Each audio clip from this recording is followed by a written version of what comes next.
যদি সৌন্দর্যকে রাস্তার মাধ্যমে বোঝাতে বলা হয়, তাহলে আমার লাগে না যে এই রাস্তার থেকে ভালো সেটা কেউ বোঝাতে পারবে।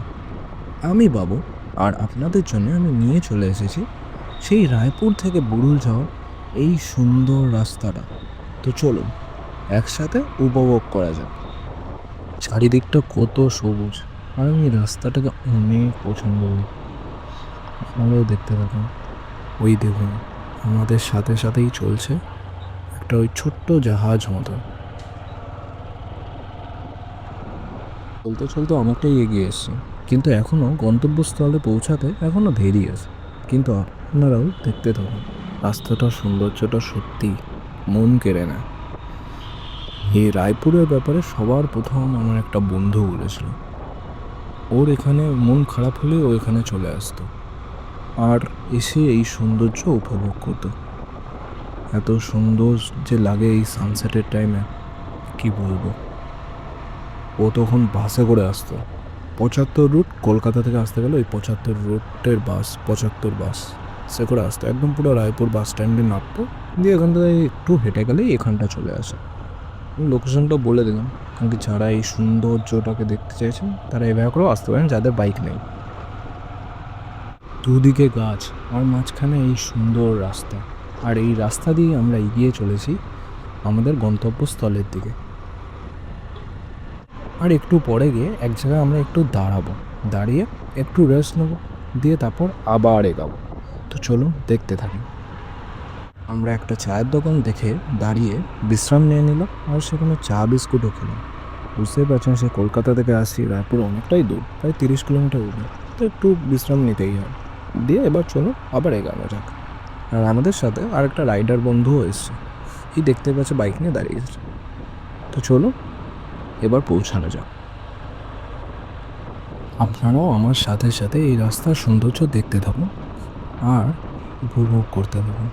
আর সবাই বলবেন যে কেমন লাগছে আমার ভিডিও, আর কোনোভাবে যদি আমি আরও ইমপ্রুভ করতে পারি বা কিছু, সেটাও আমাকে বলবেন। আমি আপনাদের কমেন্টে আপনাদের রায় শুনতে সত্যি আমি বহুত ইচ্ছুক। তাহলে আমি আরও শিখতে পারবো এবং আরও ভালোভাবে আপনাদের জন্য ভিডিও নিয়ে আসতে পারবো। আর নতুন কোন জায়গায় যাওয়া যায় সেগুলোও বলবেন, সেই জায়গাগুলো আমি আরও এক্সপ্লোর করতে পারবো, আরও বেশি অ্যাডভেঞ্চারাস হবে আমার জন্য এই জার্নিটা। চলুন দেখা যাক।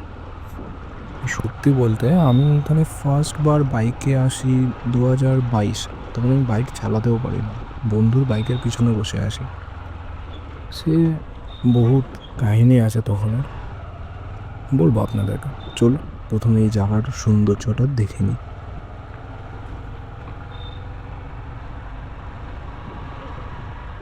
এই চারিদিকে সোনালি দেখেই আমার মন বলে যে এখন বুঝতে পারছি কেন কবিগুরু রবীন্দ্রনাথ ঠাকুর বলেছিল যে আমার সোনার বাংলা। কত সোনালি এই চারিদিক, সত্যি অসাধারণ, মন কেড়ে নেয় এই সৌন্দর্য, অসাধারণ দেখতে।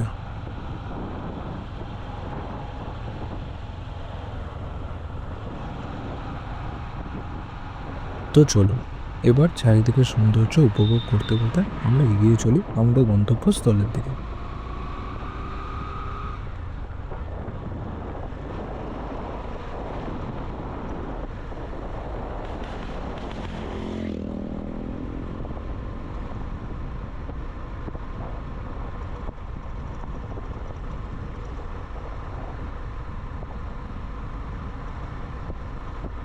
সত্যি বলতে, বন্ধুর পিছনে বসে যখন 2022-এ প্রথমবার আসি, তখন থেকেই আমার ইচ্ছা যে এই রাস্তাটাকে আমি একদিন নিজে বাইক চালাবো এবং এই পুরো সৌন্দর্যটাকে ক্যাপচার করব।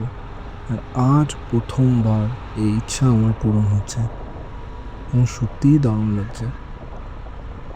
আর এই যে দেখছেন বাঁ দিকে পিকনিক স্পটটা, এই পিকনিক স্পটে আমরা ক্লাস 11-এ পিকনিক করতে আসি। সে আমাদের কেমিস্ট্রি টিচার নিয়ে এসেছিলো। তখন এখানে নেটওয়ার্কও ছিল না, চারিদিকে এত সুন্দর গাছপালা তখনও ছিল, কিন্তু এই যে বাড়িগুলো দেখছেন, এই বাড়িগুলো একটাও ছিল না। তো চলুন এগোতে এগোতে আমরা চলেই এসেছি শেষমেশ ওই সুন্দর স্পটটা, সানসেট স্পট, এটা আমার জন্য একটা, যেটা সত্যি অসাধারণ লাগে। মেনলি 4টে 5টা নাগাদ। বলুন কেমন লাগছে? দিয়ে এখানটা আমরা একটুখানি দাঁড়াবো। গঙ্গার বুকের রথটা কেমন গলানো সোনার মতো ঝিকমিক করছে। আর কি অসাধারণই না এই দৃশ্য। চলুন দেখতে দেখতে আমরা আরেকটু এগোবো, তারপর ফিরে যাব সেই আমাদের বাড়ির দিক, ব্যাক টু কলকাতা।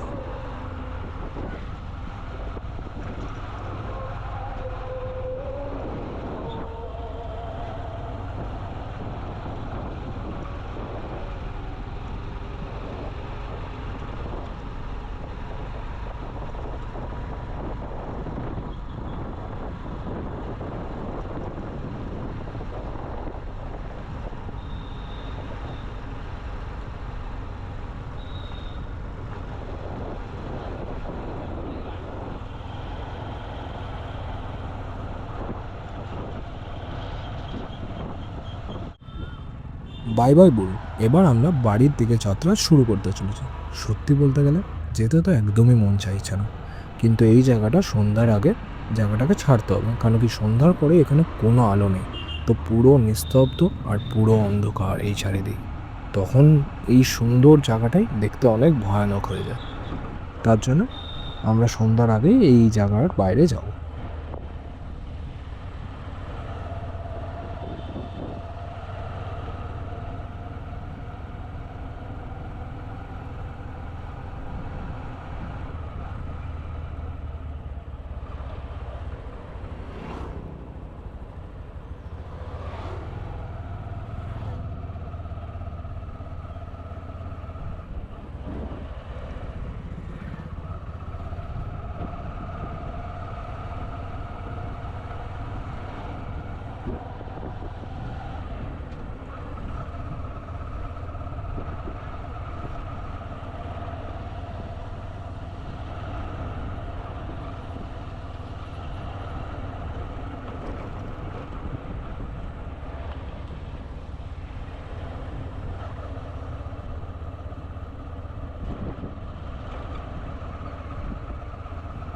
এবার এই সুন্দর যাত্রাটা শেষ করে বাড়ি ফেরার পালা।